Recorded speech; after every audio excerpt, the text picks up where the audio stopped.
Halo teman-teman, welcome back to Wadus Channel. Usai melaksanakan ibadah puasa 1 bulan penuh, umat Islam akan menyambut Hari Raya Idul Fitri yang menjadi salah satu momen istimewa setelah berjuang menahan lapar, haus, dan hawa nafsu selama menjalani puasa. Hari Raya Idul Fitri ini biasa disebut dengan Lebaran. Sebelum penetapan Idul Fitri, biasanya pemerintah melalui sidang isbat oleh Kementerian Agama akan menetapkan kapan dilaksanakan hari raya tersebut. Membahas soal Hari Raya Idul Fitri, apa kalian sudah tahu kapan pertama kali terjadi dan bagaimana sejarah Idul Fitri? Dirangkum dari beberapa sumber melalui konten motovlog.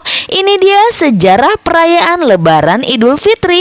Tapi seperti biasa, sebelum kita lanjut, jangan lupa pencet tombol subscribe dan nyalakan tombol loncengnya. Sekarang kalian semua duduk yang manis, gak usah nyiapin apa-apa karena masih Ramadan. Langsung aja kita mulai intro.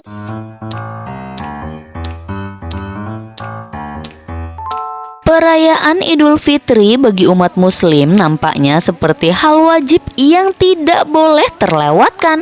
Bermaaf-maafan, berbagi hadiah hingga bersilaturahmi ke sanak saudara dan kolega merupakan bagian dari perayaan tersebut.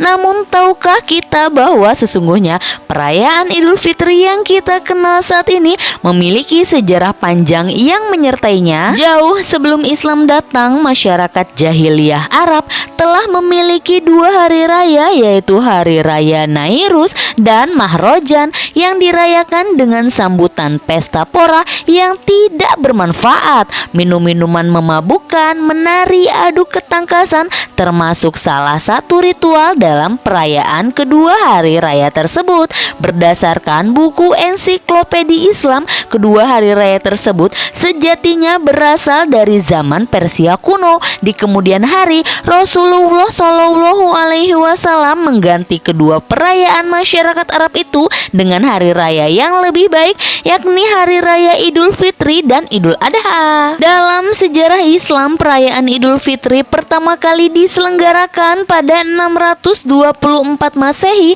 atau tahun kedua Hijriah. Waktu perayaan tersebut bertepatan dengan selesainya Perang Badar yang dimenangkan oleh kaum muslimin. Perang yang terjadi pada Ramadan itu dengan jumlah pasukan di sisi umat muslim yang jauh lebih sedikit dibandingkan kaum kafir, nyatanya diganjar Allah dengan perayaan yang luar biasa indah dan barokah, Idul Fitri. Sebagaimana kita ketahui, di kedua hari raya umat muslim seperti Idul Fitri dan Idul Adha, setiap muslim justru ditekankan untuk berbuat kebaikan dan kemaslahatan.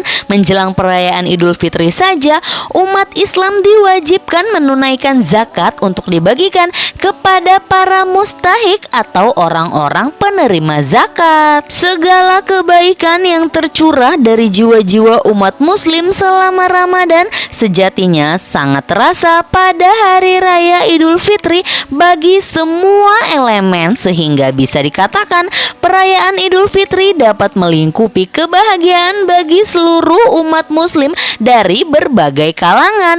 Menurut Profesor H.M. Baharun, hakikat perayaan Idul Fitri sendiri sejatinya adalah perayaan kemenangan iman dan ilmu atas nafsu di medan jihad Ramadan. Umat Islam yang berhasil menjenakkan nafsu selama Ramadan kembali fitrah dan layak untuk merayakannya dengan cara yang baik dan benar. Pada dinasti Abbasiyah, perayaan Idul Fitri dilakukan dengan rangkaian kegiatan yang meriah. Biasanya pada zaman tersebut, perayaan dilakukan selama 3 hari yang diakhiri dengan menyantap beraneka ragam makanan halal yang disajikan.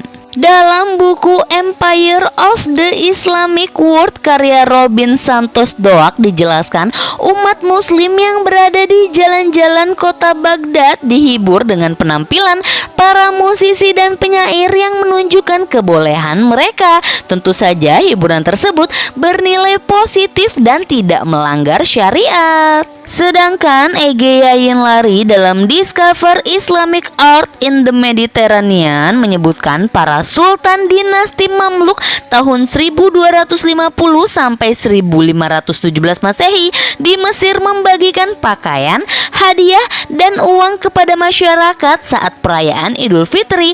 Di India, para sultan dinasti Mughal melakukan arak-arakan bersama pengawal kerajaan dalam merayakan Idul Fitri. Sedangkan semasa periode Kesultanan Ottoman di Turki, ada tradisi membunyikan meriam setiap malam 1 Syawal dalam menyambut Idul Fitri. Meriam ditembakkan ke udara untuk menandai berakhirnya hari raya Idul Fitri. Di Indonesia, tradisi halal bihalal identik dengan perayaan Idul Fitri bagi warga Muslim Indonesia. Dalam buku Al-Masalik wal Mamalik karya Ibnu Khordadbih dijelaskan mayoritas watak masyarakat yang hidup sepanjang garis khatulistiwa merupakan orang-orang yang terbuka dan egaliter. Sikap tersebut pun identik dengan masyarakat Indonesia. Sikap terbuka dalam tradisi halal bihalal yang dilakukan umat muslim tak jarang juga dilakukan oleh umat non-muslim. Tak sedikit dari umat non-muslim yang ikut nimbrung bersilaturahim dan melakukan halal bihalal saat Idul Fitri tiba. Di sisi lain, budaya lokal dalam melaksanakan tradisi Idul Fitri juga banyak yang dijadikan tradisi umat muslim Indonesia secara nasional. Tengoklah bagaimana masyarakat Jawa diperkenalkan istilah lebaran ketupat oleh Sunan Kalijaga. Lebaran ketupat merupakan tradisi yang ikut menyemarakan perayaan Idul Fitri masyarakat Jawa ketika itu. Sunan Kalijaga mengajarkan masyarakat Jawa untuk membuat makanan dengan bahan utama beras yang dibungkus dengan anyaman daun kelapa. Anyaman daun ketika itu identik dengan ciri khas budaya dan seni masyarakat Jawa, sehingga bukan hal sulit bagi masyarakat Jawa ketika itu mengikuti apa yang diajarkan Sunan Kalijaga. Secara filosofis pun, lebaran ketupat juga memiliki makna yang mendalam. Kata ketupat yang berasal dari kata kupat dalam bahasa Jawa berarti mengakui kesalahan, sehingga dalam lebaran ketupat pun dikenal dengan istilah sungkeman, memohon maaf dari orang yang lebih muda kepada yang lebih tua sebagai bentuk penghormatan. Baiklah, itulah tadi motovlog sejarah perayaan Lebaran Idul Fitri.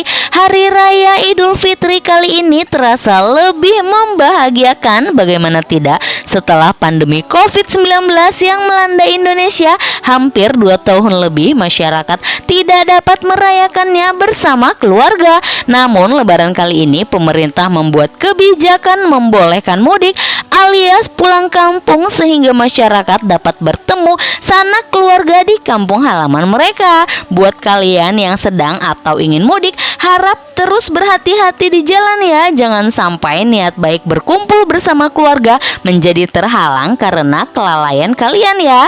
Anyway, kami dari tim Wadus mengucapkan minal aidin wal faizin, mohon maaf lahir dan batin. Selesai. Kalau gitu jangan lupa subscribe dan nyalakan tombol loncengnya supaya kalian gak ketinggalan video-video seru Wadus lainnya. Sampai ketemu di video selanjutnya ya. Dadah.